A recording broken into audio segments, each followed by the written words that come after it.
এই কাজগুলো যদি আপনি করতে পারেন, ইনশাআল্লাহ আপনার সংসার ভাঙবে না এবং আপনি সুখী হবেন। 1 নম্বর, আপনার স্ত্রী যখন কোনো কাজ করবে তখন আপনার স্ত্রীর কাজে সহযোগিতা করা। বিশ্বনবী সাল্লাল্লাহু আলাইহি ওয়াসাল্লাম তার স্ত্রীদের কাজে সহযোগিতা করতেন, তাদেরকে হেল্প করতেন।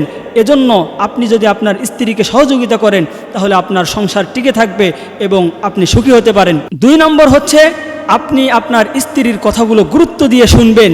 তাকে গুরুত্ব দেওয়া, তার কথাগুলো যদি গুরুত্ব দিয়ে শুনেন তাহলে এই সংসার টিকে থাকবে ইনশাআল্লাহ।